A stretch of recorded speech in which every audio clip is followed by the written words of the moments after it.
Pessoal, dando continuidade, né? A última coisa que nós vimos foi lançamento vertical e lançamento horizontal. E agora nós vamos trabalhar com lançamento oblíquo, que é a junção desses dois lançamentos. O que define o lançamento como oblíquo? Ele é definido como oblíquo quando eu lanço a minha partícula com um certo ângulo. Aí no caso, né, das nossas relações, esse ângulo está em relação ao eixo horizontal. E é importante destacar que esse ângulo de lançamento, ele é menor que 90, não menor ou igual, porque se ele for igual a 90, isso vira lançamento vertical. E ele é maior que zero, não maior ou igual, porque se ele for igual a zero, isso vira lançamento horizontal. Então, obrigatoriamente, né, um ângulo menor que 90, um ângulo maior que zero, para estar caracterizado como lançamento oblíquo. E quando a gente lança uma partícula obliquamente, a gente observa que a trajetória descrita pela partícula é uma parábola. Mas nós não vamos trabalhar com a trajetória parabólica. O que nós vamos fazer? Nós vamos utilizar o princípio da independência dos movimentos de Galileu. Galileu entende que essa partícula, ela executa dois movimentos independentes e simultâneos. Essa palavra aqui é muito importante. Que movimentos independentes essa partícula vai se deslocar ao longo da trajetória? Eu observo que na trajetória parabólica, essa partícula vai para frente e inicialmente vai para onde? Para cima. E num próximo momento isso vai acontecer novamente. A partícula vai para frente e ao mesmo tempo ela vai para cima. No momento em que eu atinjo o ponto máximo dessa trajetória, que nós chamaremos isso de altura máxima, eu observo que a partícula deixa de ir para cima, mas essa partícula não deixa de ir para frente.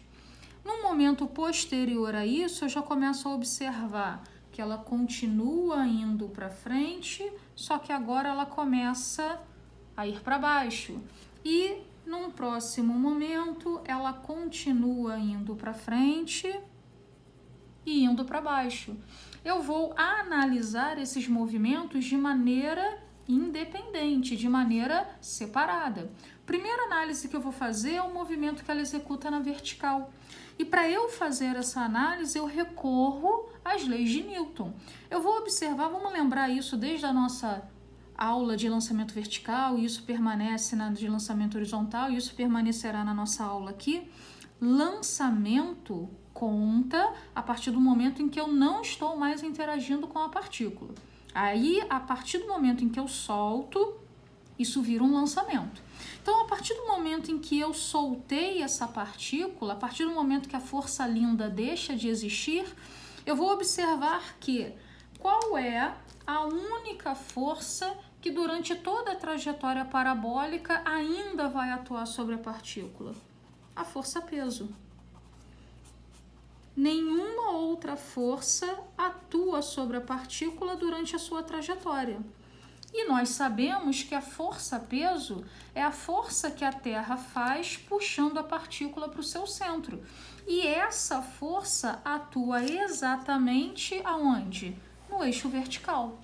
Então, no eixo vertical, eu entendo que a força resultante é quem? É a força-peso. Se a força resultante é a força-peso, nós estamos aonde? Nós estamos na segunda lei de Newton. E de acordo com a segunda lei, força resultante é o quê? Produto da massa pela aceleração, mas eu também entendo que como a força resultante é a força-peso, e força-peso é o produto da massa pela gravidade. E aí, mais uma vez, eu tenho um lançamento onde a massa não vai definir o comportamento da partícula. E daqui eu entendo que na vertical o movimento possui aceleração, mas não é uma aceleração qualquer. Quem é a aceleração no movimento vertical da partícula? É a gravidade. Então, se esse movimento possui aceleração, qual qual é o tipo de movimento que descreve o eixo vertical? Movimento retilíneo uniformemente variado. Então, nós continuamos com as mesmas equações. Quais são as equações que representam o uniformemente variado? Equação da velocidade. Qual é a equação da velocidade, galera? V0 mais ou menos A vezes T. E aí, no lugar de aceleração qualquer, entra quem? A aceleração da gravidade. Equação do deslocamento. Qual é a equação do deslocamento? ΔS, V0T, mais ou menos, AT quadrado dividido por 2. No lugar de S, nós colocamos H, para deixar bem claro que esse movimento acontece no eixo vertical. E no lugar de uma aceleração qualquer, entra a aceleração da gravidade. E por fim, a junção dessas duas equações, que é a equação de Torricelli. Qual é a equação de Torricelli? V quadrado, V0 quadrado, mais ou menos 2A ΔS.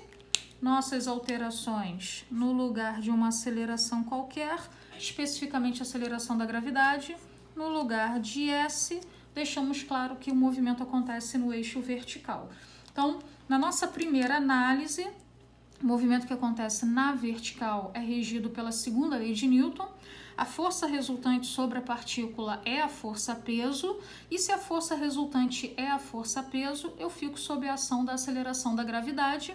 Então, no eixo vertical, meu movimento é um uniformemente variado, e esse movimento é representado por essas três equações.